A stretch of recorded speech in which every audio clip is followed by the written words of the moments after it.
काय चाललंय गुरु? आज मानसिंगच्या गुंडांनी गावात येऊन आमच्यावर हल्ला केला. अरे उद्या आम्हाला गावाबाहेर हाकलवून देतील ते. मग आपल्याला का जाब विचारताय? मानसिंगला विचारा. त्याला काय विचारणार आहे? तू त्याच्याची दुश्मनी केलीस म्हणून तो गावाच्या जीवावर उठलाय. तुझ्यामुळे गावावर हे संकट आले. हो तुझ्यामुळे. तू जबाबदार आहेस. वा वा वा वा, आवडलं आपल्याला. कशाच्या तरी बाबतीत तुमचं एकमत झाला. याच एकीने जर माधव दादाच्या मागे उभे राहिला असतात ना, तर त्या मानसिंगची हिंमत झाली नसती दादावर हात टाकायची. मग आता तुला अख्ख्या गावाचा माधव झालेला बघायचाय काय? सूड तू घेणार पण रक्त आमचं सांडणार, त्याचं काय? त्यापेक्षा बाबा तू आलायस तसा परत जा. हो परत जा तू. काही गरज नाही. परत जा तू. आला तसा परत जा. वाह, शाबास. पाठवून द्या त्याला मुंबईला. त्यानंतर तो मानसिंग गावाचे लचके तोडून खाईल, ते उघड्या डोळ्याने बघत बसा. मग आता आणखीन काय वेगळं चाललंय? मामा, तुमच्यावर जो हल्ला झाला त्यातून तुम्हाला कोणी वाचवलं? गुरुने. आणि फक्त तुम्हालाच नाही, अप्पू पिऊला आणि मला सुद्धा त्यांनीच वाचवलं. आणि तुम्हाला काय वाटतं, तो फक्त माधव दादाचा सूड घेतोय? आपल्या गावाला वाचवायचा प्रयत्न करतोय तो, जे आधी माधव दादा करत होता. त्याचं काय झालं माहितीये ना? तेच तुमचं होऊ नये म्हणून लढतोय तो, आणि तुम्ही त्यालाच जबाबदार ठरवताय. मानसिंग आणि गावामध्ये भिंतीसारखा उभा राहून गावाचं रक्षण करणारा फक्त गुरुच आहे. अगं पण ओवी, त्या मानसिंगच्या ताकदीपुढे आपला काय टिकावं लागणार? कोण म्हणतं आपल्या ताकद नाही? ताकद एकट्यात नसते, एकीत असते.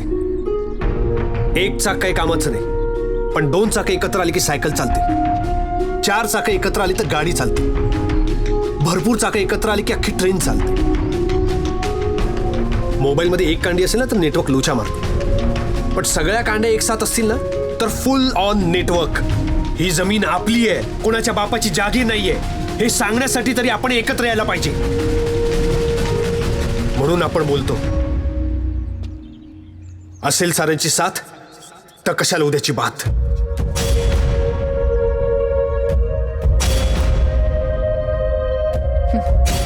हे काय बोलणार? हे फक्त आपापसात भांडत राहणार आणि पाठीत रट्टा बसला की गाव सोडून पळून जाणार. पण आपण नाही पळणार.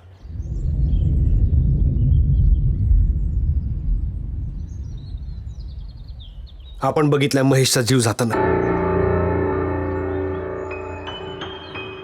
टेरेसच्या कठड्यावर उभं केलं होतं त्याला. कागदी विमान सोडतात ना हवेत, तसा सोडला त्याला.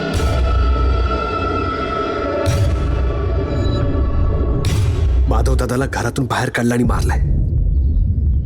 उद्या तुमच्यापैकी प्रत्येकाला घरात घुसून मारतील ते. उद्या मला पण मारतील, पण आपण नाही घाबरणार. आपण नाही घाबरणार. शेवटपर्यंत लढणार. आता मानसिंगवर हल्ला बोल. आला तर विथ यू, नाही तर विदाउट यू.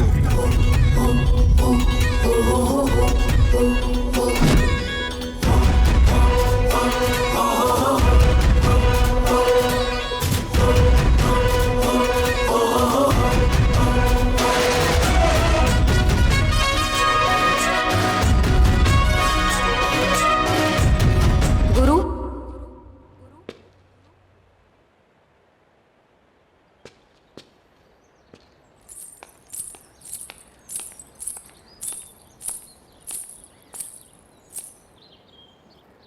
कुणी असेल नसेल, मी तुझ्या बरोबर आहे.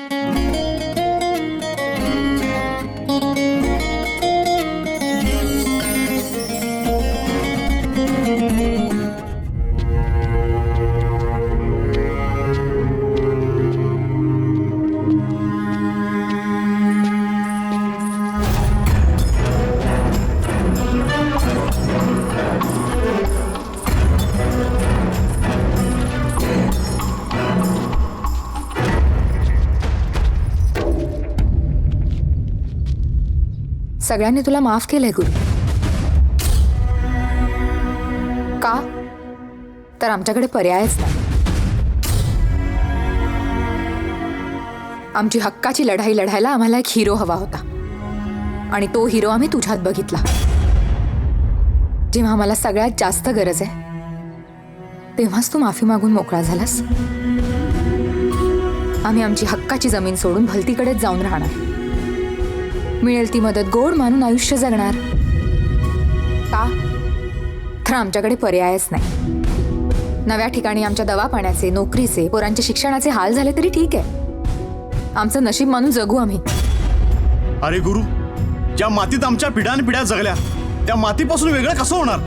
होय गुरु, माती गेली म्हणजे नाती गेली, गाव गेला म्हणजे जीव गेला.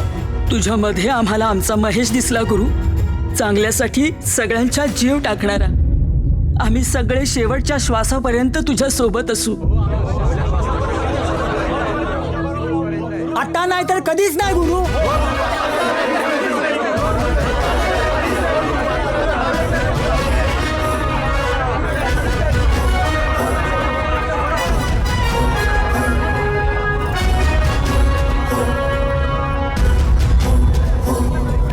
गुरु, जर साऱ्यांची असेल साथ तर कशाला उद्याची बात.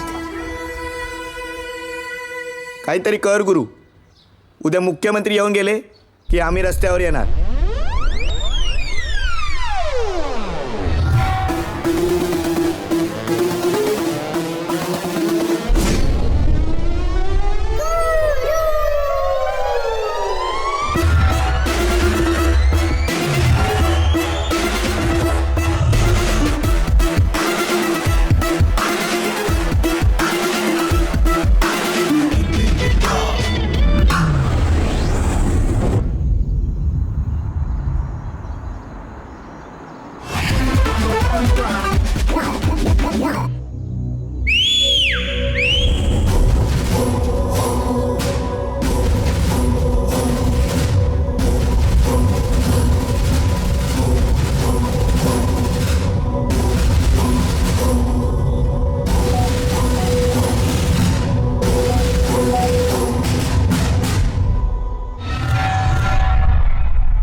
छातीवर जोर देऊन पंपिंग केलं ना तर थंड पडलेल्या बॉडीत पण जीव येतो.